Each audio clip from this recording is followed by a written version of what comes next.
वसल्लम। ये जितने भी बड़े बूढ़े बच्चे जो पढ़ रहे हैं या जॉब कर रहे हैं, जिस हाल में भी हैं, जिनका दिमाग अगर कमजोर है, कोई बात याद नहीं रहती, कोई सबक याद नहीं रहता, तो ऐसे में अगर आपको जो आज अमल बता रहा हूं उसका दम किया हुआ पानी अगर पिला देंगे तो इंशाअल्लाह सुम्मा इंशाअल्लाह अल्लाह के हुक्म और फजल से जिंदगी भर वो बात याद रहेगी, जिंदगी का हर पल याद रहेगा। और नालायक बच्चे को अगर पिलाएंगे, जो बच्चा नालायक है, कमजोर दिमाग का है, कुंद जहन है, बच्चे को सबक याद नहीं रहता, तो इंशाअल्लाह इस अमल के जरिए से वो क्लास में फर्स्ट आना शुरू हो जाएगा, उसका दिमाग इतना जबरदस्त हो जाएगा इंशाअल्लाह। तो अमल की तरफ लेके चलता हूँ, आप इसको देखें। जिन हजरात ने चैनल को सब्सक्राइब नहीं किया तो सब्सक्राइब करके बेल भी लाजमी दबाया करें, ताकि फौरन पता चल सके कौन सा वजीफा आ चुका है और फिर बाद में आप लोग आराम से देख सकें। जज़ाकल्लाह खैर। अच्छा जी, आपने करना क्या है, ये देखें सूरतुल हशर, ठीक है। जिनको नहीं मालूम उनको मैं बता देता हूँ, ये 28वें सिपारे में मौजूद है, ठीक है। 28वें सिपारे में यहाँ मैं लिख भी देता हूँ, 28वां सिपारा है, दूसरी सूरत होगी, ठीक है। पहली सूरत मुजादरा होगी, फिर दूसरी सूरत है सूरतुल हशर। सूरतुल हशर ये आपने करना क्या है, अच्छा यहाँ मैंने लिखा है कि ये जो अमल आपको बता रहा हूँ सूरतुल हशर का, ये अगर बड़े लोग हैं, समझदार लोग हैं, खुद पढ़ सकते हैं, तो सूरतुल हशर खुद पढ़ के आपने अमल करना है।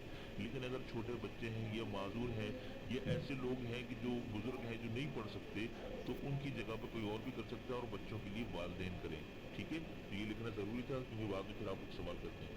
करना क्या है आपने, रोज़ाना रोज़ाना किसी भी वक्त, ठीक है, रोज़ाना किसी भी वक्त एक मरतबा, बस ज़्यादा नहीं, एक मरतबा पढ़कर पानी पर दम करना, ठीक है, पानी पर दम करने।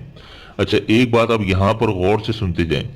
आपने रोजाना जितने भी बच्चे हैं उन हिसाब से एक एक गिलास के हिसाब से एक बोतल में पानी भर के रख लें, और रोजाना उस पर जो है आपने सूरत हशर पढ़कर दम करनी है।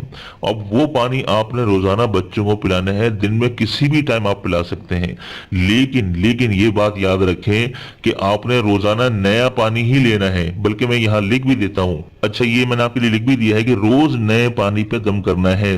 ऐसा ना हो कि आपने बड़ी सी बोतल में रख के दम कर लिया और फिर रोजाना उसमें से पिला रहे, नहीं।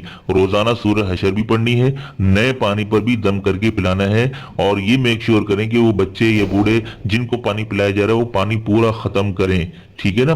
तो ये अमल रोजाना आपने करना है, इस अमल की कोई तादाद नहीं है। लेकिन अगर आप 1 से 2 महीने ये अमल कर गुजरेंगे, तो ये अमल करने के बाद जो नालायक बच्चा भी होगा ना, आप उसके जहन को खुलता हुआ खुद महसूस करेंगे। इंशाअल्लाह स्कूल से भी शिकायत नहीं आएगी। और जिन लोगों को ये दिमाग की कमजोरी की बीमारी है, आप उनके अंदर फर्क महसूस करेंगे कि उनका दिमाग की ऐसी ऐसी रगें खुल जाएंगी कि उनको किसी इलाज की जरूरत नहीं पड़ेगी इंशाअल्लाह, और दिमाग फर्स्ट क्लास हो जाएगा। तो उम्मीद करता हूँ आज का अमल आपको पसंद आया होगा।